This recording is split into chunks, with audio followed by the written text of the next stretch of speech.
ਨਾਨਕ ਅੰਗਦ ਗੁਰੂ ਅਮਰਦਾਸ ਪਦ ਬੰਦ ਰਾਮਦਾਸ ਸਰਜਨ ਗੁਰੂ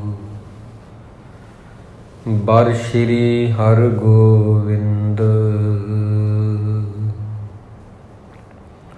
ਹਰ ਰਾਏ ਹਰ ਕ੍ਰਿਸ਼ਨ ਗੁਰੂ ਤੇਗ ਬਹਾਦਰ ਚੰਦ ਦਸਵੇਂ ਗੋਬਿੰਦ ਸਿੰਘ ਗੁਰੂ ਨਮੋ ਚਰਨ ਅਰਵਿੰਦ ਜਿਸ ਮਹਿ ਅੰਮ੍ਰਿਤ ਗਿਆਨ ਹੈ ਮਾਨਕ ਭਗਤ ਵੈਰਾਗ ਸ਼੍ਰੀ ਗੁਰੂ ਗ੍ਰੰਥ ਸਾਹਿਬ ਉਦਦ ਬੰਦੋ ਕਰ ਅਨੁਰਾਗ ਸ਼੍ਰੀ ਗੁਰੂ ਗ੍ਰੰਥ ਸਾਹਿਬ ਉਦਦ ਬੰਦੋ ਕਰ ਅਨੁਰਾਗ ਆਏ ਪ੍ਰਭ ਸਰਣਾਗਤੀ ਕਿਰਪਾ ਨਿਧ ਦਇਆਲ ਏਕ ਅੱਖਰ ਹਰ ਮਨ ਵਸਤ ਨਾਨਕ ਹੋਤ ਨਿਹਾਲ ਏਕ ਅੱਖਰ ਹਰ ਮਨ ਵਸਤ ਨਾਨਕ ਹੋਤ ਨਿਹਾਲ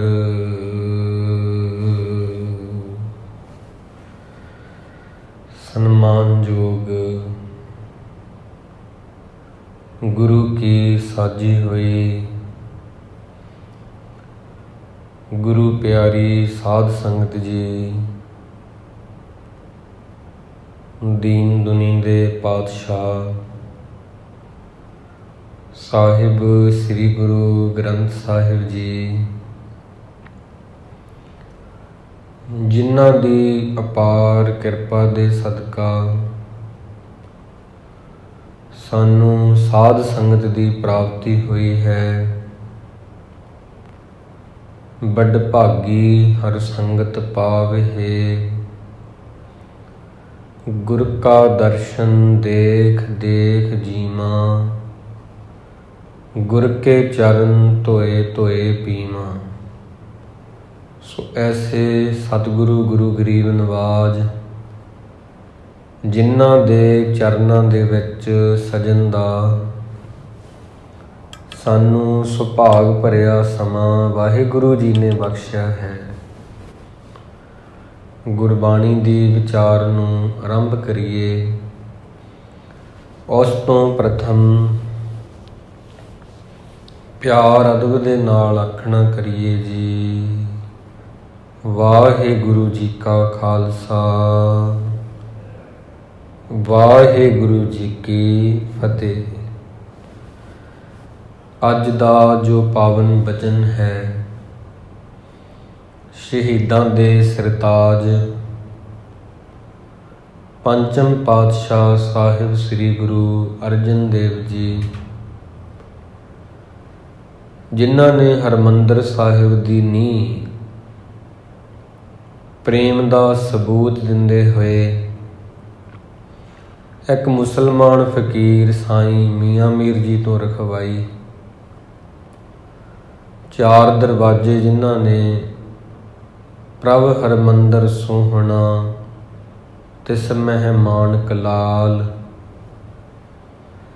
ਉਹਨਾਂ ਨੇ ਹਰਿਮੰਦਰ ਸਾਹਿਬ ਦੇ ਚਾਰ ਦਰਵਾਜ਼ੇ ਇਹ ਸਾਰੇ ਵਰਨਾਂ ਲਈ ਸਭ ਨੂੰ ਹੀ ਉਪਦੇਸ਼ ਦੇਣ ਲਈ ਖੁੱਲ੍ਹੇ ਰੱਖੇ ਆ।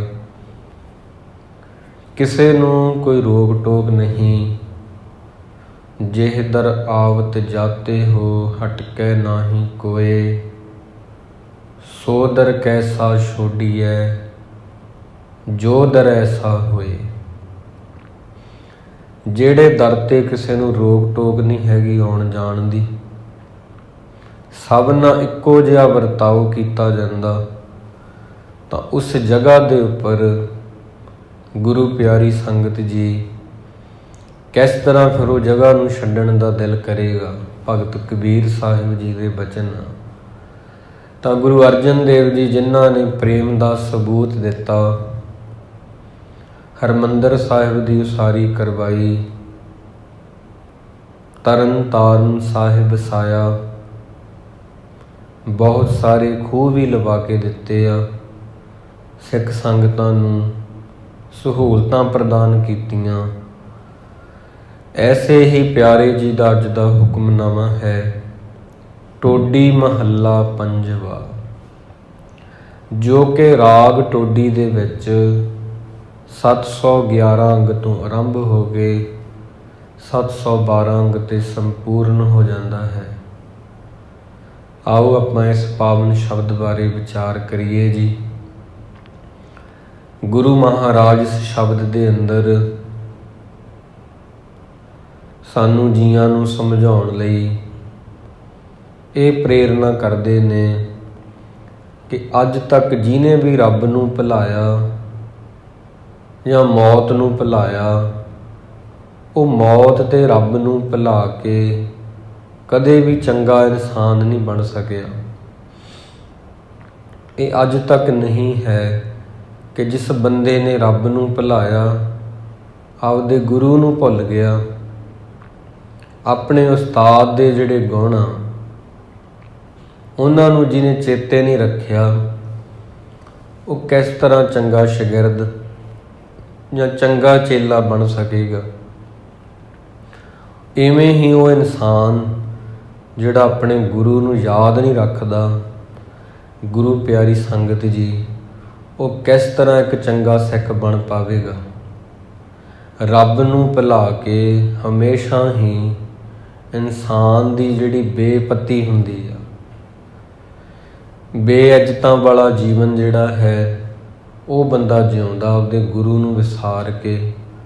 ਤੁਸੀਂ ਦੇਖਣਾ ਇਹ ਦੁਨੀਆ ਦੇ ਵਿੱਚ ਐਸੇ ਐਸੇ ਲੋਕ ਹਨ, ਇਤਿਹਾਸ ਦੇ ਵਿੱਚ ਵੀ ਹੋਏ ਆ, ਜਿਨ੍ਹਾਂ ਨੇ ਆਪਣੇ ਗੁਰੂ ਨੂੰ ਜਦੋਂ ਭੁਲਾਇਆ, ਉਹ ਭੁਲਾ ਕੇ ਖੁਆਰ ਹੋਏ ਆ, ਉਹਨਾਂ ਨੂੰ ਫਿਰ ਮੁੜਨਾ ਪਿਆ, ਫਿਰ ਉਹਨਾਂ ਦੀ ਗਤੀ ਹੋਈ ਆ। ਗੁਰੂ ਗੋਬਿੰਦ ਸਿੰਘ ਜੀ ਮਹਾਰਾਜ ਜਦੋਂ ਅਨੰਦਪੁਰ ਸਾਹਿਬ ਦੇ ਕਿਲ੍ਹੇ ਵਿੱਚ ਸਨ, ਜਦੋਂ ਰਾਜਪੂਤ ਰਾਜਿਆਂ ਨੇ, ਪਹਾੜੀ ਰਾਜਿਆਂ ਨੇ, ਮੁਗਲਾਂ ਨੇ ਫਿਰ ਗੁਰੂ ਪਾਤਸ਼ਾਹ ਜੀ ਨੂੰ ਘੇਰਾ ਪਾਇਆ, ਕੁਝ ਸਿੰਘਾਂ ਨੇ ਮਹਾਰਾਜ ਨੂੰ ਆਖਿਆ, ਜਿਨ੍ਹਾਂ ਦੀ ਗਿਣਤੀ ਲਗਭਗ 100 ਦੇ ਕਰੀਬ ਸੀ, ਕਹਿਣ ਲੱਗੇ, ਹੁਣ ਅਸੀਂ ਅਨੰਦਪੁਰ ਵਿੱਚ ਨਹੀਂ ਵੱਸ ਸਕਦੇ, ਹੁਣ ਅਨੰਦਪੁਰ ਦੁੱਖਾਂ ਦਾ ਘਰ ਬਣ ਗਿਆ। ਕਦੇ ਵੇਲਾ ਸੀ ਜਦੋਂ ਅਨੰਦਪੁਰ ਦੇ ਵਿੱਚ ਸੁੱਖ ਸੀ, ਹੁਣ ਤਾਂ ਖਾਣ ਦੇ ਲਈ ਕੁਝ ਵੀ ਨਹੀਂ ਬਚਿਆ। ਇਸ ਕਰਕੇ ਜੋ ਦਰਖਤ ਹਨ ਉਹਨਾਂ ਦਾ ਸੱਕ ਵੀ ਖਤਮ ਹੋ ਗਿਆ, ਹੁਣ ਅਨੰਦਪੁਰ ਵਿੱਚ ਰਹਿਣਾ ਨਹੀਂ ਹੋਵੇਗਾ। ਗੁਰੂ ਪਾਤਸ਼ਾਹ ਜੀ, ਅਸੀਂ ਜਾਣਾ ਚਾਹੁੰਦੇ ਹਾਂ। ਗੁਰੂ ਜੀ ਨੇ ਆਖਿਆ, ਤੁਸੀਂ ਫਿਰ ਲਿਖਤੀ ਰੂਪ ਦੇ ਵਿੱਚ ਨਾ ਇੱਕ ਪੱਤਰ ਲਿਖ ਕੇ ਉਹਦੇ ਥੱਲੇ ਆਪਣੇ ਹਸਤਾਖਰ ਜਿਹੜੇ ਆ, ਸਿਗਨੇਚਰ ਜਿਹੜੇ ਆ ਕਰਕੇ ਸਾਨੂੰ ਚਿੱਠੀ ਦੇ ਜਾਓ ਤੇ ਚਲੇ ਜਾਓ। 100 ਜਾਣਾ ਚਾਹੁੰਦਾ ਸੀ ਜਾਣਾ, 100 ਸਿੰਘ ਜਿਹੜੇ ਸੀ ਜਾਣਾ ਚਾਹੁੰਦੇ ਸੀ, ਪਰ 60 ਦੀ ਜਿਹੜੀ ਅੰਦਰੋਂ ਆਵਾਜ਼ ਆ, ਉਹਨਾਂ ਨੇ ਉਹਨਾਂ ਨੂੰ ਜਾਣ ਨਹੀਂ ਦਿੱਤਾ। ਪਰ ਉਹਨਾਂ ਦੇ ਵਿੱਚੋਂ 40 ਜਿਹੜੇ ਆ, ਫਿਰ ਵੀ ਉਹਨਾਂ ਨੇ ਇੱਕ ਚਿੱਠੀ ਲਿਖੀ, ਗੁਰੂ ਜੀ, ਅੱਜ ਤੋਂ ਬਾਅਦ ਸਾਡਾ ਤੇ ਤੁਹਾਡਾ ਕੋਈ ਨਾਤਾ ਨਹੀਂ, ਅਸੀਂ ਤੁਹਾਡੇ ਸਿੱਖ ਨਹੀਂ, ਤੁਸੀਂ ਸਾਡੇ ਗੁਰੂ ਨਹੀਂ ਹੈਗੇ। ਇਹ ਲਿਖ ਕੇ ਉਹ ਵਿਦਾਵਾ ਥੱਲੇ ਆਪਣੇ ਸਾਰੇ 40 ਜਾਣੇ ਆਪਣੇ ਹਸਤਾਖਰ ਕਰਕੇ ਗੁਰੂ ਪਾਤਸ਼ਾਹ ਜੀ ਮਹਾਰਾਜ ਨੂੰ ਫੜਾਉਂਦੇ ਆ। ਇਸ ਤਰ੍ਹਾਂ ਗੁਰੂ ਪਾਤਸ਼ਾਹ ਜੀ ਨੂੰ ਆਪਣੇ ਖੀਸੇ 'ਚ ਰੱਖਦੇ ਆ ਤੇ ਖੁਆਰ ਹੋਏ ਸਭ ਮਿਲਣਗੇ, ਬੱਚੇ ਸ਼ਰਨ ਜੋ ਹੋਏ।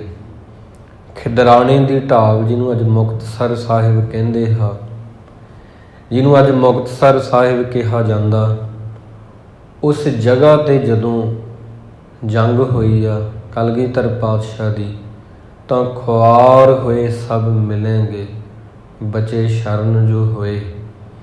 ਇਹਨਾਂ ਖੁਆਰ ਹੋਇਆਂ ਨੇ ਗੁਰੂ ਮਹਾਰਾਜ ਨੂੰ ਮਿਲਣਾ ਕੀਤਾ, ਮੁੜ ਕੇ ਆਏ ਵਾਪਸ। ਭਾਈ ਮਹਾਂ ਸਿੰਘ ਜੀ ਇਹਨਾਂ ਦੇ ਮੋਢੀ ਸਨ, ਇਸ ਕਰਕੇ ਤੇ ਇਹਨਾਂ ਨੇ ਫਿਰ ਸ਼ਹੀਦੀਆਂ ਪਾਈਆਂ ਉਸ ਜਗ੍ਹਾ ਦੇ ਉੱਪਰ। ਖਿਦਰਾਣਾ ਅਬ ਕਹਿ ਨਾ ਕੋਏ, ਅਬ ਤੇ ਨਾਮ ਮੁਕਤਸਰ ਹੋਏ। ਕਲਗੀਧਰ ਪਾਤਸ਼ਾਹ ਜੀ ਕਹਿੰਦੇ ਹੁਣ ਇਹ ਧਰਤੀ ਯੋਧਿਆਂ ਦਾ ਖੂਨ ਡੁੱਲਿਆ ਇੱਥੇ, ਹੁਣ ਇਹ ਖਿਦਰਾਣਾ ਨਹੀਂ, ਇਹ ਧਰਤੀ ਜਿਹੜੀ ਆ ਮੁਕਤਸਰ ਹੋ ਗਈ ਆ, ਮੁਕਤ ਹੋ ਗਈ ਆ, ਇਹ ਧਰਤੀ ਵੀ ਭਾਗਾਂ ਵਾਲੀ ਹੋਈ ਆ। ਤਾਂ ਅਬ ਤੇ ਨਾਮ ਮੁਕਤਸਰ ਹੋਏ, ਖਿਦਰਾਣਾ ਇਸ ਕਹਿ ਨਾ ਕੋਏ। ਅੱਜ ਤੋਂ ਬਾਅਦ ਦੁਨੀਆ ਦੇ ਲੋਕ ਇਹਨੂੰ ਖਿਦਰਾਣਾ ਨਹੀਂ, ਮੁਕਤਸਰ ਸਾਹਿਬ ਕਹਿ ਕੇ ਸੰਬੋਧਨ ਕਰਿਆ ਕਰਨਗੇ। ਇਸ ਕਰਕੇ ਗੁਰੂ ਅਰਜਨ ਦੇਵ ਜੀ ਮਹਾਰਾਜ ਵੀ ਕਹਿੰਦੇ ਆ ਅੱਜ ਦੇ ਪਾਵਨ ਬਚਨਾਂ ਅੰਦਰ ਇਹੀ ਸ਼ਬਦ, ਟੋਡੀ ਮਹੱਲਾ ਪੰਜਵਾ, ਹਰ ਬਿਸਰਤ ਸਦਾ ਖੁਆਰੀ। ਰੱਬ ਨੂੰ ਵਿਸਾਰ ਕੇ, ਬਿਸਰਤ ਤੋਂ ਭਾਵ ਕੀ ਆ? ਭੁੱਲ ਜਾਣਾ। ਬਿਸਰਤ ਤੋਂ ਭਾਵ ਆ ਚੇਤੇ 'ਚ ਨਾ ਲਿਆਉਣਾ। ਬਿਸਰਤ ਤੋਂ ਭਾਵ ਆ ਵਿਸਾਰ ਦੇਣਾ। ਬਿਸਰਤ ਤੋਂ ਭਾਵ ਹੈ ਭਾਵੇਂ ਸਾਡੇ ਸਾਹਮਣੇ ਕੋਈ ਚੀਜ਼ ਆ, ਅਸੀਂ ਜਾਣ ਬੁੱਝ ਕੇ ਉਹਨੂੰ ਇਗਨੋਰ ਕਰ ਦੇਣਾ, ਉਹਦੇ ਵੱਲ ਧਿਆਨ ਨਾ ਦੇਣਾ, ਭਾਵੇਂ ਸਾਹਮਣੇ ਹੀ ਆ ਉਹ। ਇੱਦਾਂ ਹੀ ਹੋਇਆ। ਗੁਰੂ ਮਹਾਰਾਜ ਤੇ ਵਾਹਿਗੁਰੂ ਪਰਮੇਸ਼ਰ ਕਣ ਕਣ 'ਚ ਮੌਜੂਦ ਆ। ਹਰ ਜਰੇ ਮੈਂ ਹੈ ਉਸਕਾ ਨੂਰ। ਉਹ ਜਰੇ ਦੇ ਵਿੱਚ ਵੀ, ਇੱਕ ਰੇਤ ਦੇ ਕਣ 'ਚ ਵੀ, ਇੱਕ ਮਿੱਟੀ ਦੇ ਕਣ 'ਚ ਵੀ ਉਹ ਹੈਗਾ, ਪਰ ਸਾਹਮਣੇ ਸੀਗਾ ਤੇ ਬੰਦੇ ਨੇ ਉਹਨੂੰ ਭੁਲਾ ਦਿੱਤਾ। ਹਰ ਬਿਸਰਤ ਸਦਾ ਖੁਆਰੀ। ਇੱਦਾਂ ਇਸ ਤਰ੍ਹਾਂ ਰੱਬ ਨੂੰ ਭੁਲਾ ਕੇ ਹੋਰ ਚੀਜ਼ਾਂ ਦੇ ਹੱਥੋਂ ਬੰਦੇ ਦੀ ਬੇਪਤੀ ਹੁੰਦੀ ਆ, ਬੇਇੱਜ਼ਤਾਂ ਵਾਲਾ ਜੀਵਨ ਹੁੰਦਾ। ਤਾ ਕੋ ਧੋਖਾ ਕਹਾਂ ਵਿਆਪੈ, ਜਾ ਕੋਟ ਤੁਹਾਰੀ। ਪਰ ਜੇਕਰ ਗੁਰੂ ਮਹਾਰਾਜ ਦਾ ਆਸਰਾ ਹੋਵੇ, ਫਿਰ ਬੰਦੇ ਨੂੰ ਇਹ ਵਿਕਾਰ ਕਿਸ ਤਰ੍ਹਾਂ ਧੋਖੇ 'ਚ ਪਾ ਸਕਦੇ ਆ, ਕਿਸ ਤਰ੍ਹਾਂ ਉਹਦਾ ਜੀਵਨ ਵਿਅਰਥਾ ਜਾ ਸਕਦਾ? ਬਿਲਕੁਲ ਵੀ ਨਹੀਂ ਵਿਅਰਥਾ ਹੋ ਸਕਦਾ ਸੰਗਤ ਜੀ। ਇਸ ਕਰਕੇ ਆਪਦੇ ਗੁਰੂ ਦਾ ਬਚਨ ਮੰਨਣਾ ਖੁਆਰ ਹੋਣ ਤੋਂ ਬਚਣ ਦਾ ਚੰਗਾ ਢੰਗ ਹੈ। ਆਪਦੇ ਗੁਰੂ ਦਾ ਬਚਨ ਜਿਹੜਾ ਹੈ ਛੱਡ ਦੇਣਾ, ਉਹ ਇਸ ਤਰ੍ਹਾਂ ਹੀ ਸਮਝੋ ਉਸ ਨੂੰ ਜਿਵੇਂ ਕਿ ਤੁਸੀਂ ਬਸ ਖੁਆਰ ਹੋਣ ਦੀਆਂ ਤਿਆਰੀਆਂ ਕਰ ਲਈਆਂ ਨੇ, ਉਜੜਨ ਦੀਆਂ ਤਿਆਰੀਆਂ ਕਰ ਲਈਆਂ ਨੇ। ਬਾਈਬਲ ਨੂੰ ਪੜ੍ਹ ਰਹੇ ਸੀ, ਬਾਈਬਲ ਦੇ ਵਿੱਚ ਇੱਕ ਕਹਾਣੀ ਲਿਖੀ ਹੋਈ ਆ, ਮੈਨੂੰ ਬੜੀ ਚੰਗੀ ਲੱਗੀ, ਕਿਉਂਕਿ ਕੋਈ ਵੀ ਗ੍ਰੰਥ ਹੋਵੇ ਉਹਦੇ ਵਿੱਚ ਜੇ ਕੁਝ ਚੰਗਾ ਲਿਖਿਆ ਤੇ ਉਹਨੂੰ ਆਪਾਂ ਨੂੰ ਜ਼ਰੂਰ ਸਾਂਝਾ ਕਰਨਾ ਚਾਹੀਦਾ। ਮਹਾਰਾਜ ਦਾ ਹੁਕਮ ਆ। ਦੂਜਿਆਂ ਧਰਮਾਂ ਦੀਆਂ ਪੁਸਤਕਾਂ ਸਿੱਖ ਨੇ ਪੜ੍ਹਨੀਆਂ ਹਨ। ਗੁਰੂ ਗੋਬਿੰਦ ਸਿੰਘ ਜੀ ਮਹਾਰਾਜ ਦੇ 52 ਬਚਨ ਆ, ਉਹਨਾਂ ਦੇ ਵਿੱਚੋਂ ਇੱਕ ਬਚਨ ਆ, ਸਿੱਖ ਨੇ ਦੂਜੇ ਧਰਮਾਂ ਦੀਆਂ ਪੁਸਤਕਾਂ ਉਹ ਪੜ੍ਹਨੀਆਂ ਹਨ, ਪਰ ਦ੍ਰਿੜ ਨਿਸ਼ਚਾ ਵਿਸ਼ਵਾਸ ਆਪਣੇ ਗੁਰੂ 'ਤੇ ਰੱਖਣਾ ਹੈ। ਪਰ ਦੂਜੇ ਧਰਮਾਂ ਵਿੱਚ ਜੋ ਚੰਗੀਆਂ ਗੱਲਾਂ ਨੇ ਉਹਨਾਂ ਨੂੰ ਪੜ੍ਹ ਕੇ ਸਾਂਝ ਕਰੀਜਾ ਗੁਨਾਹਾਂ ਕੇਰੀ, ਛੋੜ ਅਵਗੁਣ ਚੱਲੀਏ, ਉਹਨਾਂ ਦੇ ਨਾਲ ਸਾਂਝ ਕਰਨੀ ਹੈ। ਤਾਂ ਗੁਰੂ ਸਾਹਿਬ ਜੀ ਦੀ ਕੀ ਅਹਿਮੀਅਤ ਹੁੰਦੀ ਆ, ਜੋ ਗੁਰੂ ਜੀ ਕਹਿੰਦੇ ਆ ਕੇਸ ਰੱਖੋ, ਉਹ ਕਿਤਨੇ ਜ਼ਰੂਰੀ ਆ। ਤਾਂ ਬਾਈਬਲ ਦੇ ਵਿੱਚ ਇੱਕ ਕਹਾਣੀ ਲਿਖੀ ਆ, ਇੱਕ ਸੈਮਸਨ ਨਾਮ ਦਾ ਕੋਈ ਬਹੁਤ ਵੱਡਾ ਬਲੀ ਮਹਾਬਲੀ ਯੋਧਾ ਹੋਇਆ। ਯਹੂਦੀਆਂ ਦੇ ਗ੍ਰੰਥ ਵਿੱਚ ਵੀ ਇਹਦੀ ਕਹਾਣੀ ਆ। ਯਹੂਦੀ ਜਿਹੜੇ ਨੇ ਉਹ ਵੀ ਇਹਦਾ ਜ਼ਿਕਰ ਕਰਦੇ ਆ। ਕ੍ਰਿਸਚਨ ਲੋਕਾਂ ਦੀ ਜਿਹੜੀ ਪਾਵਨ ਕਿਤਾਬ ਆ ਬਾਈਬਲ, ਉਹਦੇ ਚੈਪਟਰ ਦੇ ਵਿੱਚ ਵੀ ਇਹ ਲਿਖਿਆ ਹੋਇਆ ਹੈ ਕਿ ਸੈਮਸਨ ਜਿਹੜਾ ਸੀ ਨਾ, ਉਹ ਬਹੁਤ ਬਲੀ ਸੀ। ਇਸ ਕਰਕੇ ਉਹਨੂੰ ਬਹੁਤ ਜਿਹੜੇ ਦੁਸ਼ਮਣ ਸੀ ਕਾਬੂ ਕਰਨਾ ਚਾਹੁੰਦੇ ਸੀ, ਪਰ ਉਹ ਕਾਬੂ ਨਹੀਂ ਸੀ ਆਉਂਦਾ। ਉਹਨੂੰ ਜੇਲ੍ਹ ਵਿੱਚ ਪਾਉਣਾ ਤੇ ਤੋੜ ਕੇ ਭੱਜ ਜਾਂਦਾ ਸੀ। ਇਤਨਾ ਬਲੀ ਸੀ, ਇਤਨਾ ਜ਼ਿਆਦਾ ਕਿ ਖੋਤੇ ਦੀ ਹੱਡੀ ਦੇ ਨਾਲ ਹੀ ਉਹਨੇ ਜੰਗ ਦੇ ਮੈਦਾਨ ਦੇ ਵਿੱਚ ਕਈਆਂ ਨੂੰ, ਦੁਸ਼ਮਣਾਂ ਨੂੰ ਫਿਰ ਇਸ ਤਰ੍ਹਾਂ ਮਾਰਿਆ, ਪਰ ਉਹਦੇ ਅੱਗੇ ਕੋਈ ਟਿਕ ਨਾ ਸਕਿਆ। ਖੋਤੇ ਦੀ ਹੱਡੀ ਦੇ ਨਾਲ ਹੀ ਬਹੁਤ ਲੋਕਾਂ ਨੂੰ ਬਾਈਬਲ ਦੇ ਵਿੱਚ ਲਿਖਿਆ ਉਹਨੇ ਮਾਰਤਾ। ਹਥਿਆਰ ਉਹਦੇ ਕੋਲ ਹੁੰਦਾ ਤੇ ਉਹ ਕੀ ਹਾਲ ਕਰਦਾ, ਉਹਨੂੰ ਹਥਿਆਰ ਨਹੀਂ ਕੋਈ ਲੱਭਿਆ। ਦੁਸ਼ਮਣ ਉੱਧਰੋਂ ਆਏ, ਫੌਜ ਆਈ, ਇੱਕ ਖੋਤੇ ਦੀ ਹੱਡੀ ਦੇ ਨਾਲ ਹੀ ਉਹਨੇ ਸਾਰਿਆਂ ਨੂੰ ਮਾਰਤਾ ਸੀ। ਇੰਨਾ ਬਲੀ ਸੀ। ਦੁਸ਼ਮਣਾਂ ਨੇ ਸੋਚਿਆ ਕਿਉਂ ਨਾ ਇਹਨੂੰ ਕਾਬੂ ਕੀਤਾ ਜਾਏ, ਇਸ ਕਰਕੇ ਉਹਨਾਂ ਨੇ ਆਪਣੇ ਹੀ ਵੱਲੋਂ ਇੱਕ ਇਸਤਰੀ ਜਿਹੜੀ ਸੀ ਉਹਨੂੰ ਤਿਆਰ ਕੀਤਾ, ਜਿਹਦਾ ਨਾਮ ਦਲਾਈਲਾ ਸੀ। ਉਹਨੂੰ ਤਿਆਰ ਕਰਕੇ ਤੇ ਜਾਣ ਬੁੱਝ ਕੇ ਆਖਿਆ, ਤੂੰ ਇਹਨੂੰ ਆਪਣੇ ਜਾਲ 'ਚ ਫਸਾ ਕੇ ਨਾ, ਇਸ ਤਰ੍ਹਾਂ ਮੋਹ 'ਚ ਫਸਾ ਕੇ ਇਹ ਤੋਂ ਰਾਜ ਪੁੱਛ ਇੰਨਾ ਬਲੀ ਕਿਵੇਂ ਆ। ਦਲਾਈਲਾ ਜਿਹੜੀ ਸੀ ਉਹ ਇਸ ਤਰ੍ਹਾਂ ਫਿਰ ਉਹਨੇ ਚਾਲ ਖੇਡੀ ਉਹਦੇ ਨਾਲ, ਤੇ ਉਹਨੇ ਇੱਕ ਦਿਨ ਮੋਹ ਦੇ ਵਿੱਚ ਆ ਕੇ ਦੱਸਤਾ ਕਿ ਜਦੋਂ ਉਹਨੇ ਪੁੱਛਿਆ, ਸਵਾਮੀ ਜੀ ਤੁਹਾਡੀ ਤਾਕਤ ਦਾ ਰਾਜ ਕੀ ਆ, ਇੰਨੀ ਤਾਕਤ ਤੁਹਾਡੇ ਵਿੱਚ, ਇਸ ਤਰ੍ਹਾਂ ਪੁੱਛਦੀ ਆ। ਉਹ ਜਾਣ ਕੇ ਪੁੱਛਦੀ ਆ ਵੀ ਦੱਸੇ। ਫਿਰ ਉਹ ਦੱਸਣ ਲੱਗਾ, ਜਦੋਂ ਮੇਰਾ ਜਨਮ ਹੋਣਾ ਸੀ ਨਾ, ਮੇਰੀ ਮਾਂ ਜਿਹੜੀ ਸੀ ਉਹਦੀ ਕੁੱਖ ਬਹੁਤ ਸਮਾਂ ਬਾਂਝ ਰਹੀ ਆ, ਕੋਈ ਔਲਾਦ ਨਹੀਂ ਪੈਦਾ ਹੋਈ। ਰੱਬ ਅੱਗੇ ਉਹਨੇ ਅਰਦਾਸ ਕੀਤੀ, ਹੇ ਵਾਹਿਗੁਰੂ, ਹੇ ਪਰਮੇਸ਼ਰ, ਮੈਨੂੰ ਇੱਕ ਬੱਚੇ ਦੀ ਦਾਤ ਜੇ ਤੂੰ ਦੇ ਦਵੇਂ, ਸਾਰੀ ਜ਼ਿੰਦਗੀ ਮੈਂ ਉਹਨੂੰ ਨਸ਼ਿਆਂ ਤੋਂ ਦੂਰ ਰੱਖੂੰਗੀ। ਸਾਰੀ ਜ਼ਿੰਦਗੀ ਜਿਤਨੇ ਉਹਦੇ ਸਰੀਰ 'ਤੇ ਰੋਮ ਹੋਣਗੇ, ਇੱਕ ਵੀ ਮੈਂ ਉਹਦੀ ਬੇਅਦਬੀ ਨਹੀਂ ਕਰਾਂਗੀ, ਉਹਦੇ ਕੇਸ ਕਤਲ ਨਹੀਂ ਕਰਵਾਵਾਂਗੀ। ਤੂੰ ਮੈਨੂੰ ਬੱਚੇ ਦੀ ਦਾਤ ਦੇ ਇੱਕ। ਇਸ ਤਰ੍ਹਾਂ ਸੈਮਸਨ ਦਾ ਜਨਮ ਹੋਇਆ। ਸੈਮਸਨ ਨੇ ਆਖਿਆ ਦਲਾਈਲਾ ਨੂੰ ਕਿ ਜਦੋਂ ਤੋਂ ਮੇਰਾ ਜਨਮ ਹੋਇਆ ਉਦੋਂ ਤੋਂ ਲੈ ਕੇ ਹੁਣ ਤੱਕ ਇੱਕ ਵੀ ਕੇਸ ਮੈਂ ਰੋਮ ਜਿਹੜਾ ਹੈ ਕੱਟਿਆ ਨਹੀਂ, ਉਹਦੀ ਬੇਅਦਬੀ ਨਹੀਂ ਕੀਤੀ, ਜਿਉਂ ਕਿ ਤਿਉਂ ਮੇਰੇ ਜਨਮ ਵਾਲੇ ਕੇਸ ਆ। ਬਿਲਕੁਲ ਮੇਰੀ ਮਾਂ ਨੇ ਮੈਨੂੰ ਇਹ ਪ੍ਰੇਰਨਾ ਦਿੱਤੀ। ਇਹ ਸਾਰੀ ਤਾਕਤ ਮੈਨੂੰ ਕੇਸਾਂ ਦੇ ਵਿੱਚੋਂ ਹੀ ਮਿਲਦੀ ਆ। ਤਾਂ ਬਾਈਬਲ ਦੇ ਵਿੱਚ ਲਿਖਿਆ। ਉਹਨਾਂ ਨੇ ਫਿਰ ਪਤਾ ਲੱਗ ਗਿਆ ਉਹਦੀ ਤਾਕਤ ਦਾ ਰਾਜ। ਸੁੱਤਾ ਪਿਆ ਸੀ ਸੈਮਸਨ, ਉਹ ਦਲਾਈਲਾ ਨੇ ਕੈਂਚੀ ਲੈ ਕੇ ਇਹਦੇ ਸਾਰੇ ਕੇਸ ਜਿਹੜੇ ਕੱਟ ਦਿੱਤੇ, ਤੇ ਉੱਧਰੋਂ ਖਬਰ ਭੇਜਤੀ ਕਿ ਇਹਦੀ ਤਾਕਤ ਦਾ ਰਾਜ ਤਾਂ ਇਹਦੇ ਕੇਸ ਹੀ ਆ। ਫੌਜ ਚੜ੍ਹ ਕੇ ਆਈ। ਸੈਮਸਨ ਜਿਹਨੂੰ ਕੋਈ ਕਾਬੂ ਨਹੀਂ ਸੀ ਕਰ ਸਕਦਾ, ਉਹਨੂੰ ਕਾਬੂ ਕਰ ਲਿਆ, ਉਹਨੂੰ ਬੰਨ੍ਹ ਲਿਆ। ਉਹਦੀਆਂ ਅੱਖਾਂ ਜਿਹੜੀਆਂ ਨੇ ਫੁੰਡ ਦਿੱਤੀਆਂ ਅੱਖਾਂ, ਇਸ ਤਰ੍ਹਾਂ ਬਹੁਤ ਉਹਨੂੰ ਤਸੀਹੇ ਦਿੱਤੇ। ਤਾਂ ਫਿਰ ਇਹਨੂੰ ਕੈਦ ਵਿੱਚ ਪਾਤਾ। ਉਹ ਜਿਹੜੀ ਸਾਰੀ ਤਾਕਤ ਸੀ ਇਹਦੀ, ਉਹ ਕੇਸਾਂ ਕਰਕੇ ਸੀ, ਜਿਹਦੇ ਕਰਕੇ ਫਿਰ ਉਹ ਕੇਸ ਕਤਲ ਕੀਤੇ ਗਏ, ਕੱਟ ਦਿੱਤੇ ਗਏ। ਫਿਰ ਇਹ ਫੜਿਆ ਗਿਆ। ਪਹਿਲਾਂ ਜਦੋਂ ਕੇਸ ਸੀ ਇਹਦੇ ਸੰਪੂਰਨ ਸੀਗਾ, ਸਾਬਤ ਸੂਰਤ ਸੀ, ਉਤਨਾ ਸਮਾਂ ਇਹਨੂੰ ਕੋਈ ਫੜ ਨਹੀਂ ਸਕਿਆ। ਬਿਲਕੁਲ ਜਦੋਂ ਮੈਂ ਕਹਾਣੀ ਪੜ੍ਹੀ ਇਹ, ਉਸ ਤੋਂ ਬਾਅਦ ਮੈਂ ਸਿੱਖ ਇਤਿਹਾਸ ਦੇ ਵਿੱਚ ਦੇਖਿਆ ਜਿੰਨੀਆਂ ਕੁਰਬਾਨੀਆਂ ਨੇ, ਜਿੰਨੇ ਮਹਾਬਲੀ ਹੋਏ ਆ, ਅੱਜ ਤੱਕ ਉਹ ਲਗਭਗ 90% ਉਹ ਦਾੜੀ ਤੇ ਕੇਸ ਸਾਬਤ ਸੂਰਤ ਜਿਹੜੇ ਸਨ, ਉਹਨਾਂ ਨੇ ਹੀ ਕੁਰਬਾਨੀਆਂ ਕੀਤੀਆਂ। ਸਿੱਖੀ ਦੇ ਵਿੱਚ ਜਦੋਂ ਤੁਸੀਂ ਵੇਖਦੇ ਹੋ ਤਾਂ ਕੇਸ ਜਿਹੜੇ ਆ ਜਾਂ ਦਾੜੀ ਜਿਹੜੀ ਆ ਉਹਨੂੰ ਪ੍ਰਕਾਸ਼ ਕਰਨਾ, ਇਹਦੇ ਵਿੱਚ ਇੰਨੀ ਤਾਕਤ ਆ, ਇੰਨੀ ਜ਼ਿਆਦਾ ਤਾਕਤ ਆ ਗੁਰੂ ਪਿਆਰੀ ਸੰਗਤ ਜੀ। ਇਹ ਰੂਹਾਨੀਅਤ ਹੈ, ਇਹਦੇ ਵਿੱਚ ਰੂਹਾਨੀਅਤ ਝਲਕਦੀ ਹੈ। ਜਿੰਨੀਆਂ ਵੀ ਕੁਰਬਾਨੀਆਂ ਤੁਸੀਂ ਵੇਖਿਓ, ਸੰਤ ਜਰਨੈਲ ਸਿੰਘ ਜੀ ਹੋਏ ਆ ਪਿੰਡਰਾਂ ਵਾਲੇ, ਉਹਨਾਂ ਦੇ ਨਾਲ ਬਹੁਤ ਸਾਰੇ ਯੋਧੇ ਆ, ਸਾਰੇ ਸਾਬਤ ਸੂਰਤ ਗੁਰਸਿੱਖ ਆ।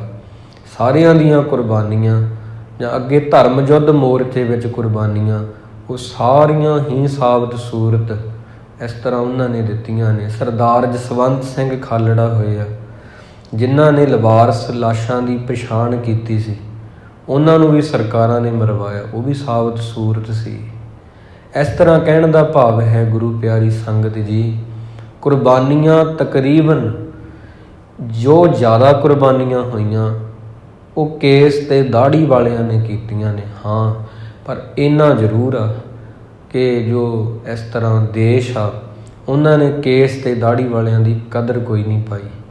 ਤਾਂ ਸੈਮਸਨ ਜਿਹੜਾ ਸੀ, ਇਹਨੇ ਖੋਤੇ ਦੀ ਹੱਡੀ ਦੇ ਨਾਲ ਹੀ ਕਾਬੂ ਨਹੀਂ ਸੀ ਆਉਂਦਾ, ਦੁਸ਼ਮਣਾਂ ਨੂੰ ਮਾਰਤਾ, ਚਲਾਕੀ ਨਾਲ ਉਹਦੇ ਕੇਸ ਕੱਟੇ ਗਏ, ਫਿਰ ਉਹ ਕਾਬੂ 'ਚ ਆਉਂਦਾ।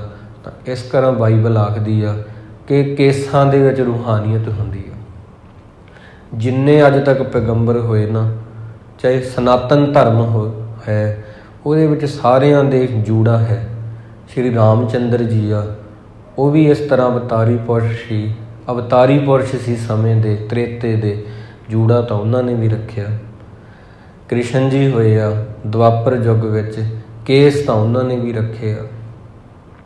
ਕੇਸ ਗੁਰੂ ਕੀ ਮੋਹਰ ਨੇ। ਕਹਿਣ ਦਾ ਭਾਵ ਹੈ ਹਜ਼ਰਤ ਮੁਹੰਮਦ ਸਾਹਿਬ ਦੇ ਜਿਹੜੇ ਕੇਸ ਆ ਨਾ, ਕਸ਼ਮੀਰ ਦੇ ਵਿੱਚ ਦਰਗਾਹ ਹੈ, ਮੁਸਲਮਾਨਾਂ ਨੇ ਉੱਥੇ ਸਾਂਭ ਕੇ ਰੱਖੇ ਆ। ਕਿਉਂਕਿ ਇਹ ਰੂਹਾਨੀਅਤ ਇਹਦੇ ਵਿੱਚ ਝਲਕਦੀ।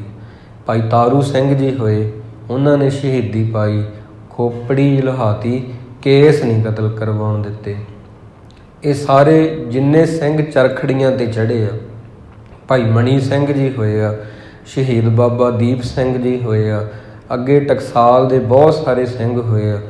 ਇਹਨਾਂ ਨੇ ਸ਼ਹੀਦੀਆਂ ਉਹਨਾਂ ਨੇ ਪਾਈਆਂ ਗੁਰੂ ਪਿਆਰਿਓ, ਜਿਨ੍ਹਾਂ ਨੇ ਇਸ ਤਰ੍ਹਾਂ ਕੇਸ ਤੇ ਦਾੜੀ ਰੱਖੇ। ਇਹਦੀ ਬਹੁਤ ਅਹਿਮੀਅਤ ਆ। ਤਾਂ ਹਰ ਬਿਸਰਤ ਸਦਾ ਖੁਆਰੀ। ਸਰਦਾਰ ਬਲਵਿੰਦਰ ਸਿੰਘ ਜਟਾਣਾ, SYL ਨਹਿਰ ਨੂੰ ਬੰਨ ਮਾਰਨ ਵਾਲੇ, ਪੰਜਾਬ ਦਾ ਪਾਣੀ ਬਾਹਰ ਨਹੀਂ ਜਾਣ ਦੇਣਾ, ਸਾਰੇ ਪਰਿਵਾਰ ਨੂੰ ਤਸੀਹੇ ਦੇ ਕੇ ਮਾਰਿਆ ਗਿਆ। ਉਹ ਕੇਸ ਦਾੜੀ ਵਾਲੇ ਸਾਬਤ ਸੂਰਤ ਆ, ਸਰਦਾਰ ਬਲਵਿੰਦਰ ਸਿੰਘ ਜਟਾਣਾ। ਇਸ ਤਰ੍ਹਾਂ ਗੁਰੂ ਪਿਆਰਿਓ, ਹਰ ਬਿਸਰਤ ਸਦਾ ਖੁਆਰੀ। ਆਪਦੇ ਗੁਰੂ ਨੂੰ ਜਦੋਂ ਆਪਾਂ ਭੁਲਾ ਦਾਂਗੇ, ਕੇਸ ਨਹੀਂ ਰੱਖਾਂਗੇ, ਜਾਂ ਗੁਰੂ ਦੇ ਬਚਨ ਸਾਰੇ ਹੀ ਅਹਿਮੀਅਤ ਆ ਜ਼ਿੰਦਗੀ ਵਿੱਚ। ਕੇਸ ਦਾੜੀ ਰੱਖਣੀ, ਇੱਕ ਦਾਖਲਾ ਲੈਣਾ, ਉਦੋਂ ਬਾਅਦ ਅੱਗੇ ਵਿੱਦਿਆ ਪੜ੍ਹਨੀ ਆ, ਪੇਪਰ ਵੀ ਆਉਣੇ ਆ, ਪਾਸ ਵੀ ਹੋਣਾ ਉਹ ਅੱਗੇ। ਪਰ ਸਿੱਖੀ 'ਚ ਬੰਦਾ ਦਾਖਲਾ ਤਾਂ ਲਵੇ ਨਾ ਕਮ ਸੇ ਕਮ।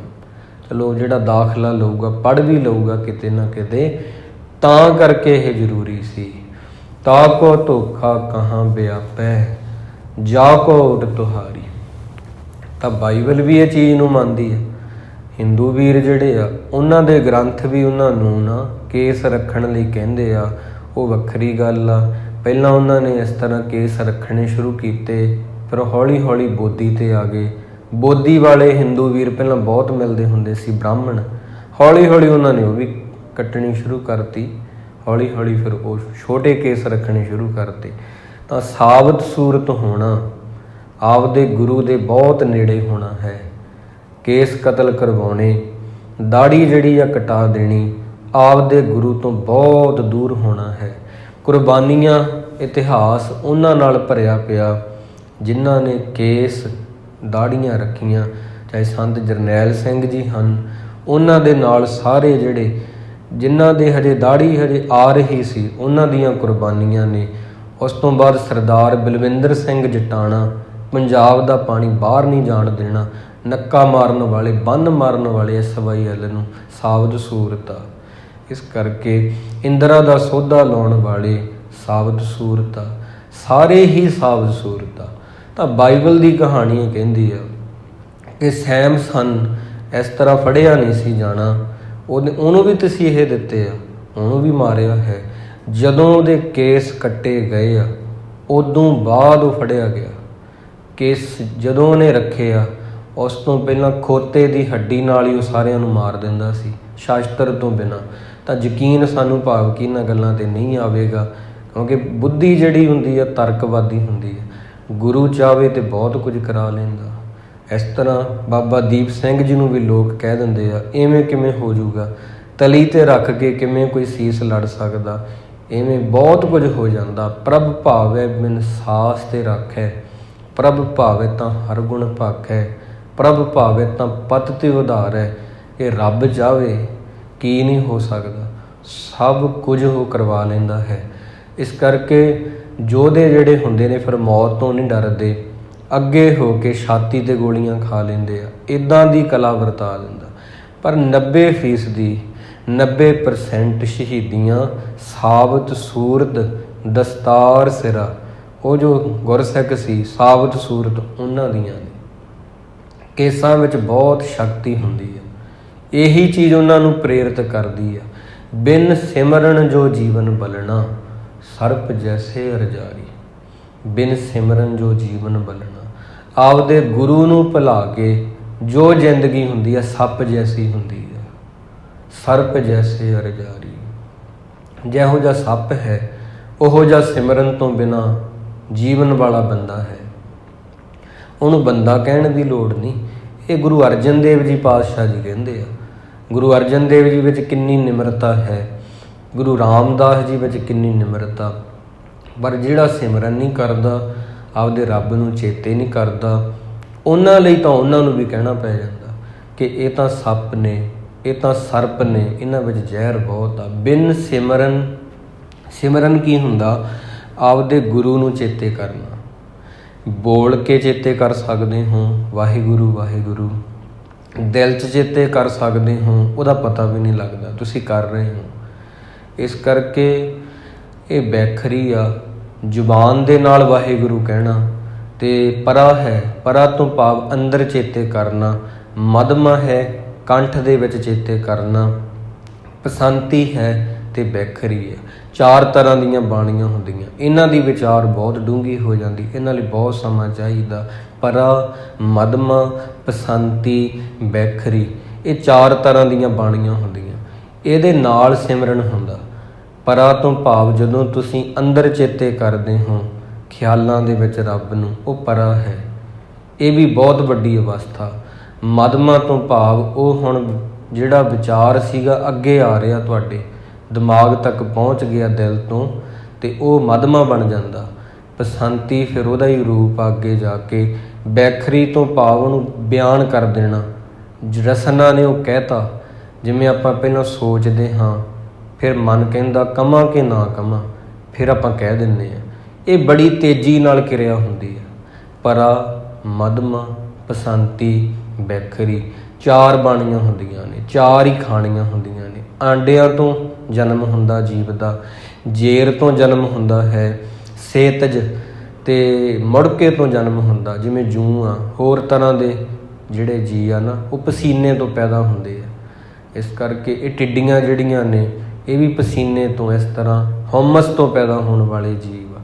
ਅਤੇ ਇਸ ਤਰ੍ਹਾਂ ਹੀ ਅੱਗੇ ਉਤਪੁਜ ਧਰਤੀ ਤੋਂ ਪੈਦਾ ਹੋਣ ਵਾਲੇ ਜਿਹੜੇ ਅਨਾਜ ਉੱਗਦਾ ਹੈ, ਇਹ ਵੀ ਖਾਣੀ ਆ। ਆਂਡਿਆਂ ਤੋਂ ਜੀਵ ਪੈਦਾ ਹੋ ਰਹੇ ਆ, ਜੇਰ ਤੋਂ ਪੈਦਾ ਹੋ ਰਹੇ ਆ, ਮੁੜਕੇ ਤੋਂ ਪੈਦਾ ਹੋ ਰਹੇ ਆ, ਅਤੇ ਉਸ ਤੋਂ ਬਾਅਦ ਆਪਾਂ ਕਹੀਏ ਧਰਤੀ 'ਚ ਉੱਗ ਰਹੇ ਆ। 4 ਖਾਣੀਆਂ ਨੇ, 4 ਬਾਣੀਆਂ ਨੇ। ਹੁਣ ਇਹ ਵਾਹਿਗੁਰੂ ਦੀਆਂ ਦਾਤਾਂ ਨੇ। ਆਂਡਿਆਂ ਤੋਂ ਜੀਵ ਪੈਦਾ ਹੋਣੇ, ਵਾਹਿਗੁਰੂ ਦੀ ਕਲਾ। ਜੇਰ ਤੋਂ ਪੈਦਾ ਹੋਣੇ ਜਾਨਵਰ ਜੀਵ, ਇਹ ਉਹਦੀ ਕਲਾ ਹੈ। ਪਸੀਨੇ ਤੋਂ ਵੀ ਪੈਦਾ ਹੋਣੇ, ਜਦੋਂ ਪਸੀਨਾ ਇਸ ਤਰ੍ਹਾਂ ਹੋਵੇ, ਹਉਮਸ ਹੋਵੇ, ਉਹਦੇ ਵਿੱਚੋਂ ਪੈਦਾ ਹੁੰਦੇ ਆ ਜੀਵ ਕਈ, ਉਹਨਾਂ ਦਾ ਜਨਮ ਇਵੇਂ ਹੁੰਦਾ। ਧਰਤੀ 'ਚੋਂ ਉੱਗ ਰਹੀਆਂ ਚੀਜ਼ਾਂ, ਪੌਦੇ ਉੱਗ ਰਹੇ ਆ, ਵਾਹਿਗੁਰੂ ਦੀ ਖਾਣੀ ਬਣਾਈ ਆ। ਗੁਰੂ ਪਿਆਰੀ ਸੰਗਤ ਜੀ, ਇਸ ਤਰ੍ਹਾਂ ਭਾਵ ਕਿ ਉਹਦੇ ਗੁਣ ਬਹੁਤ ਆ, ਪਰ ਉਹਨੂੰ ਭੁਲਾ ਦੇਣਾ, ਉਹਨੂੰ ਵਿਸਾਰ ਦੇਣਾ, ਖੁਆਰ ਹੋਣਾ ਹੀ ਆ ਰੱਬ ਨੂੰ।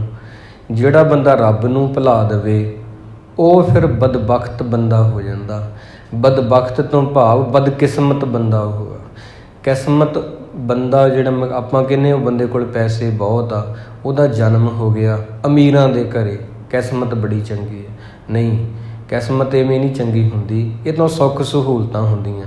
ਕਿਸਮਤ ਉਹ ਬੰਦੇ ਦੀ ਚੰਗੀ ਆ ਬਾਣੀ ਦੇ ਪਰਸਪੈਕਟਿਵ ਅਨੁਸਾਰ, ਬਾਣੀ ਦੇ ਅਨੁਸਾਰ, ਜਿਹੜਾ ਬਾਣ ਦੀ ਮੰਜੀ 'ਤੇ ਵੀ ਪਿਆ, ਟੁੱਟੀਆਂ ਇਸ ਕਰਕੇ ਜੁੱਤੀਆਂ ਗੰਢ ਰਿਹਾ, ਪਰ ਉਹਦੇ ਹਿਰਦੇ 'ਚ ਵਾਹਿਗੁਰੂ ਆ। ਕਿਸਮਤ ਉਹਦੀ ਚੰਗੀ ਹੁੰਦੀ ਹੈ।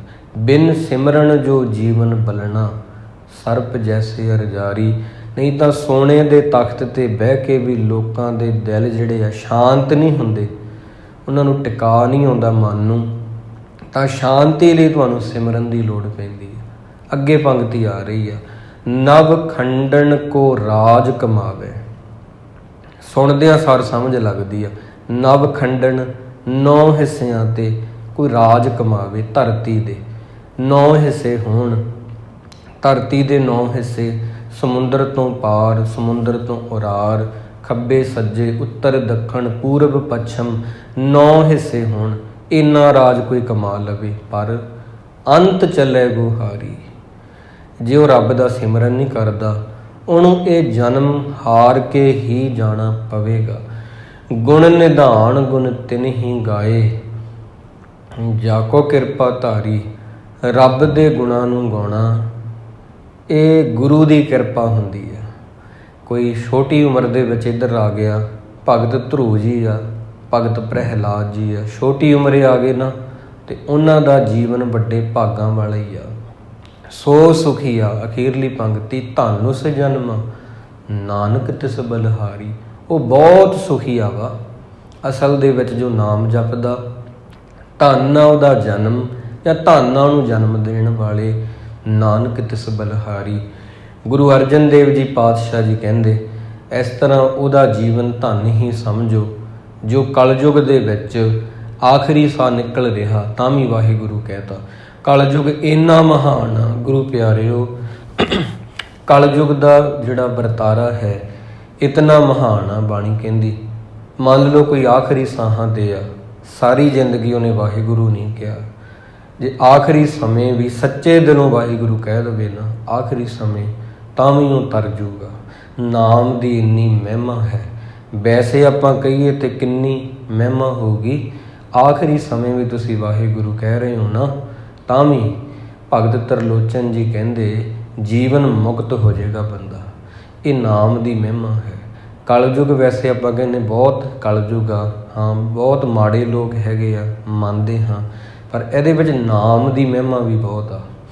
ਹੋਰ ਯੁੱਗਾਂ ਵਿੱਚ ਇੰਨੀ ਨਹੀਂ ਸੀ। ਹੋਰ ਯੁੱਗਾਂ 'ਚ ਕਦੇ ਵੀ ਬਹੁਤ ਤਪ ਕਰਦੇ ਸੀ।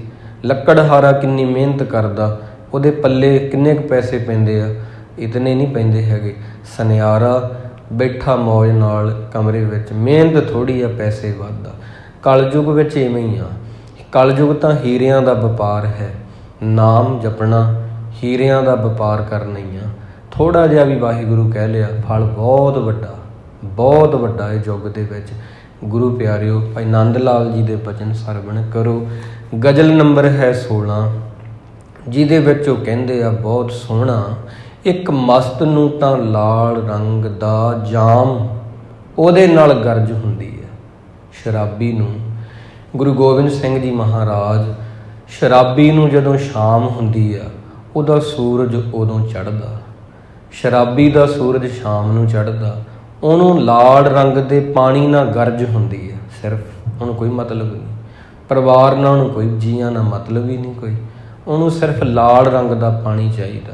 ਇਸ ਤਰ੍ਹਾਂ ਪਿਆਸਾ ਬੰਦਾ ਹੋਵੇ, ਉਹਨੂੰ ਠੰਡਾ ਠੰਡਾ ਪਾਣੀ ਚਾਹੀਦਾ, ਉਹਨੂੰ ਉਹਦੇ ਨਾਲ ਗਰਜ ਹੁੰਦੀ ਹੈ। ਉਹਨੂੰ ਠੰਡੇ ਪਾਣੀ ਦੀ ਲੋੜ ਹੁੰਦੀ ਹੈ। ਗਰਮੀ ਹੋਵੇ, ਉਹਨੂੰ ਉਹਦੇ ਨਾਲ ਗਰਜ ਹੁੰਦੀ ਹੈ। ਇਸ ਕਰਕੇ ਗੁਰੂ ਪਿਆਰੀ ਸੰਗਤ ਜੀ, ਜੋ ਰੱਬ ਦੇ ਪਿਆਰੇ ਹੁੰਦੇ ਆ, ਜਗਿਆਸੂ ਹੁੰਦੇ ਆ, ਉਹਨਾਂ ਨੂੰ ਨਾਮ ਦੀ ਲੋੜ ਹੁੰਦੀ ਆ। ਕਿਵੇਂ? ਜਿਵੇਂ ਇੱਕ ਸ਼ਰਾਬੀ ਨੂੰ ਸ਼ਾਮ ਹੁੰਦੀ ਆ, ਸ਼ਰਾਬ ਦੀ ਲੋੜ ਹੁੰਦੀ ਆ, ਜਿਵੇਂ ਇੱਕ ਪਿਆਸੇ ਨੂੰ ਪਾਣੀ ਦੀ ਲੋੜ ਹੁੰਦੀ ਆ, ਹੂਬਹੂ ਇੱਕ ਜਗਿਆਸੂ ਨੂੰ, ਰੱਬ ਦੇ ਪਿਆਰੇ ਨੂੰ, ਭਾਈ ਨੰਦ ਲਾਲ ਜੀ ਜੈਸੇ ਕਵੀ ਨੂੰ ਗੁਰੂ ਦੀ ਉਨੀ ਲੋੜ ਹੁੰਦੀ ਆ। ਇਸ ਕਰਕੇ ਅੱਗੇ ਆਖਦੇ ਆ, ਤੂੰ ਆਪਣੀ ਮੁਸਕਾਨ ਦੇ ਨਾਲ, ਕਲਗੀਆਂ ਵਾਲੇ ਸੱਚੇ ਪਾਤਸ਼ਾਹ ਜੀ, ਤੁਸੀਂ ਆਪਣੀ ਮੁਸਕਾਨ ਦੇ ਨਾਲ ਸਾਰੀ ਦੁਨੀਆ ਨੂੰ ਬਾਗ ਬਣਾ ਦਿੱਤਾ, ਬਗੀਚਾ ਬਣਾ ਦਿੱਤਾ। ਤਰ੍ਹਾਂ ਤਰ੍ਹਾਂ ਦੇ ਫੁੱਲ ਜਿਹੜੇ ਆ ਉਹ ਉਗਾ ਦਿੱਤੇ ਆ। ਬਹੁਤ ਤਰ੍ਹਾਂ ਦੇ ਲੋਕ ਨੇ, ਮਿੱਠਾ ਬੋਲਣ ਵਾਲੇ, ਤੱਤਾ ਬੋਲਣ ਵਾਲੇ, ਵਿੱਚੇ ਹੀ ਫੁੱਲਾਂ ਤੇ ਵਿੱਚੇ ਹੀ ਕੰਢੇ ਆ। ਬਿਰਖੇ ਹੇਠ ਸਭ ਜਨ ਤੇ ਇਕੱਠੇ, ਇੱਕ ਤੱਤੇ ਇੱਕ ਬੋਲਣ ਮਿੱਠੇ। ਆਪਣੀ ਇੱਕ ਮੁਸਕਰਾਹਟ ਦੇ ਨਾਲ ਕਲਗੀਧਰ ਜੀ ਤੁਸੀਂ ਦੁਨੀਆ ਬਣਾਈ ਆ। ਦੁਨੀਆ ਜਦੋਂ ਬਣਾਈ, ਇਹ ਬਗੀਚਾ ਹੀ ਆ। ਇਹ ਬਾਗ ਦੇ ਵਿੱਚ ਫੁੱਲ ਵੀ ਹੁੰਦੇ ਆ, ਫੁੱਲਾਂ ਦੇ ਵਿੱਚ ਕੰਢੇ ਵੀ ਹੁੰਦੇ ਆ, ਤੇ ਝਾੜੀਆਂ ਵੀ ਹੁੰਦੀਆਂ। ਬਾਗ ਦੇ ਵਿੱਚ ਸਭ ਕੁਝ ਹੀ ਹੁੰਦਾ। ਫੁੱਲਾਂ ਦੇ ਨਾਲ, ਗੁਲਾਬ ਦੇ ਨਾਲ ਕੰਢੇ ਵੀ ਹੁੰਦੇ ਆ, ਕਮਲ ਦਾ ਫੁੱਲ, ਉੱਥੇ ਚਿੱਕੜ ਵੀ ਹੁੰਦਾ। ਇਸ ਕਰਕੇ ਤੁਸੀਂ ਬਗੀਚਾ ਬਣਾਇਆ। ਜਿਹਨੇ ਇਹੋ ਜਿਹੇ ਬਾਗ ਨੂੰ ਵੇਖ ਲਿਆ, ਉਹਨੂੰ ਫਿਰ ਮਾਲੀ ਦੀ ਕੋਈ ਲੋੜ ਨਹੀਂ ਹੈਗੀ। ਉਹਨੂੰ ਪਤਾ ਤੁਸੀਂ ਹੀ ਕਰਤਾ ਧਰਤਾ ਹੋ। ਤੁਹਾਡੀ ਇੱਕ ਕਿਰਪਾ, ਇੱਕ ਨਜ਼ਰ ਜਿਹੜੀ ਆ, ਉਹ ਦਿਲ ਨੂੰ ਇਸ ਤਰ੍ਹਾਂ ਟੋਂਦੀ ਆ, ਜੋ ਤੁਸੀਂ ਕਿਸੇ ਵੱਲ ਵੇਖ ਲੈਂਦੇ ਹੋ, ਉਹਦੀ ਉਮਰ ਵਧਾ ਦਿੰਦੇ ਹੋ। ਗੁਰੂ ਗੋਬਿੰਦ ਸਿੰਘ ਜੀ ਮਹਾਰਾਜ, ਤੁਸੀਂ ਕਿਸੇ ਵੱਲ ਇੱਕ ਵਾਰੀ ਵੀ ਦੇਖ ਲਿਆ, ਇੰਨਾ ਹੀ ਉਹਦੇ ਜੀਵਨ ਨੂੰ ਬਦਲਣ ਲਈ ਬਹੁਤ ਆ। ਫੇਰ ਮੈਨੂੰ ਹੋਰ ਕਿਸ ਚੀਜ਼ ਦੀ ਲੋੜ ਹੈ? ਦੋਹਾਂ ਜਹਾਨਾਂ ਦੇ ਰਾਖੇ ਤੁਸੀਂ ਹੋ, ਤੁਹਾਡੇ ਤੋਂ ਬਿਨਾਂ ਕੋਈ ਨਹੀਂ ਜਿਹੜਾ ਲੋਕ 'ਚ ਤੇ ਪ੍ਰਲੋਕ ਵਿੱਚ ਮੇਰਾ ਛੁਟਕਾਰਾ ਕਰਵਾ ਦੇਵੇ। ਕੋਈ ਨਹੀਂ ਹੈਗਾ, ਤੁਸੀਂ ਹੀ ਹੋ। ਇਹ ਕਹਿਣ ਵਾਲੇ ਭਾਈ ਨੰਦ ਲਾਲ ਜੀ। ਸੋ ਗੁਰੂ ਪਿਆਰਿਓ, ਜਿਵੇਂ ਇੱਕ ਸ਼ਰਾਬੀ ਨੂੰ ਲਾਲ ਰੰਗ ਦੇ ਪਾਣੀ ਦੀ ਉਹਦੇ ਨਾਲ ਗਰਜ ਹੁੰਦੀ ਹੈ, ਬਸ ਸ਼ਾਮ ਨੂੰ ਸੂਰਜ ਚੜ੍ਹਦਾ ਮੰਨਿਆ ਜਾਂਦਾ ਸ਼ਰਾਬੀਆਂ ਦਾ, ਉਹਨਾਂ ਨੂੰ ਉਦੋਂ ਹੀ ਲੱਗਦਾ ਵੀ ਦਿਨ ਚੜ੍ਹ ਗਿਆ। ਉਹਨਾਂ ਨੂੰ ਹੋਰ ਕੋਈ ਮਤਲਬ ਨਹੀਂ, ਬਸ ਆਪਦੀ ਉਹਦੇ ਨਾਲ ਹੀ ਗਰਜ ਆ। ਸ਼ਰਾਬਖਾਨੇ ਦੇ ਵਿੱਚ ਸ਼ਰਾਬ ਪਈ ਆ, ਉਹਦੇ ਨਾਲ ਹੀ ਉਹਨਾਂ ਨੂੰ ਗਰਜ ਆ। ਪਿਆਸੇ ਬੰਦੇ ਨੂੰ ਬਿਲਕੁਲ ਗਰਜ ਆ ਠੰਡੇ ਠੰਡੇ ਪਾਣੀ ਨਾਲ। ਗਰਮੀ ਦਾ ਮੌਸਮ, ਉਹਨੂੰ ਹੋਰ ਨਹੀਂ ਕੁਝ ਚਾਹੀਦਾ। ਉਹਨੂੰ ਉਦੋਂ ਤੁਸੀਂ ਪੈਸੇ ਦੇਵੋ, ਉਹਨੇ ਕਹਿਣਾ ਨਹੀਂ ਪਾਣੀ ਦੇ। ਭੁੱਖੇ ਬੰਦੇ ਨੂੰ ਆਖੋਗੇ 2 ਤੇ 2 ਕੀ ਹੁੰਦਾ, ਉਹਨੇ ਕਹਿਣਾ 4 ਰੋਟੀਆਂ। ਉਹਨੂੰ ਬਸ ਪਤਾ ਹੀ ਨਹੀਂ ਹੋਰ। ਭੁੱਖੇ ਬੰਦੇ ਨੂੰ ਰੋਟੀ ਨਾਲ ਗਰਜ ਹੁੰਦੀ ਆ ਬਿਲਕੁਲ। ਜਗਿਆਸੂਆਂ ਨੂੰ, ਰੱਬ ਦੇ ਪਿਆਰਿਆਂ ਨੂੰ ਬੰਦਗੀ ਨਾਲ ਗਰਜ ਹੁੰਦੀ ਹੈ, ਉਹਨਾਂ ਨੂੰ ਉਹਦੀ ਲੋੜ ਹੁੰਦੀ ਹੈ। ਬਿਨ ਸਿਮਰਨ ਜੋ ਜੀਵਨ ਬਲਣਾ, ਸਰਪ ਜੈਸੇ ਅਰਜਾਰੀ। ਸੋ ਗੁਰੂ ਪਿਆਰੀ ਸੰਗਤ ਜੀ, ਆਪਦੇ ਗੁਰੂ ਨੂੰ ਚੇਤੇ ਰੱਖੋ, ਕਦੇ ਨਾ ਉਹਨੂੰ ਭੁਲਾਵੋ। ਇਹ ਬਾਣੀ ਕਹਿੰਦੀ ਆ। ਗੁਰੂ ਅਰਜਨ ਦੇਵ ਜੀ ਕਹਿ ਰਹੇ ਆ, ਗੁਰੂ ਦਾ ਬਚਨ ਮੰਨਣਾ ਹੀ ਇਹਦੇ ਵਿੱਚ ਭਲਾਈ ਆ।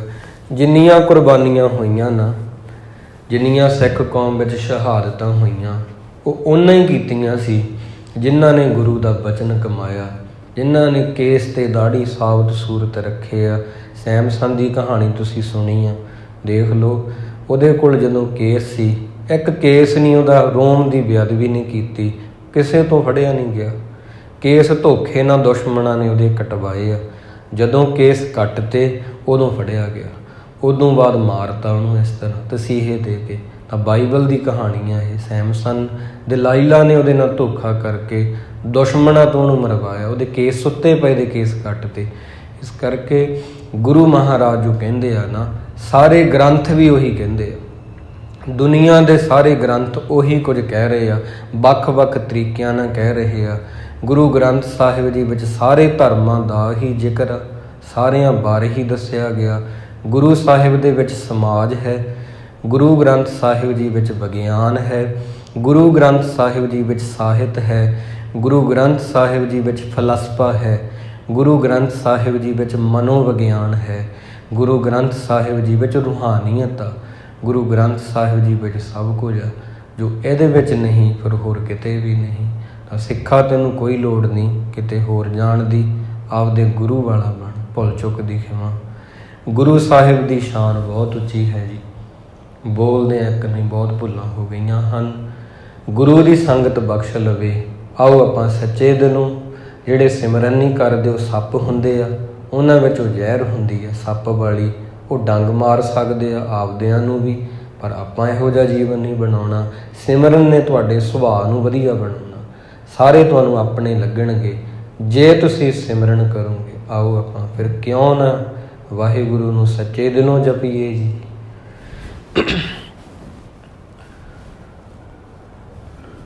ਵਾਹਿਗੁਰੂ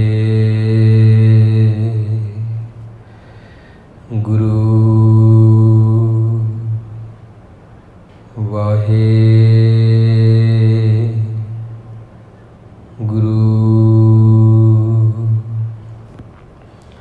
ਵਾਹਿਗੁਰੂ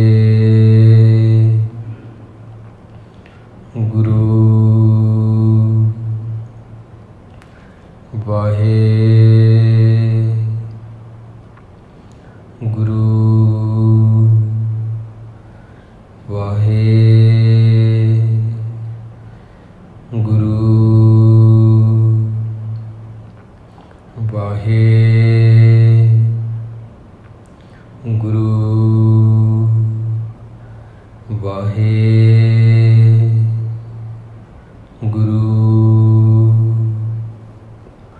ਵਾਹਿਗੁਰੂ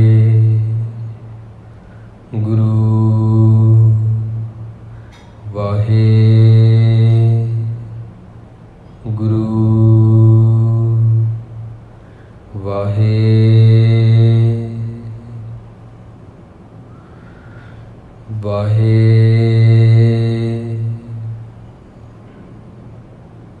ਵਾਹਿਗੁਰੂ ਜੀ ਕਾ ਖਾਲਸਾ ਵਾਹਿਗੁਰੂ ਜੀ ਕੀ ਫਤਿਹ। ਤੂੰ ਠਾਕੁਰ।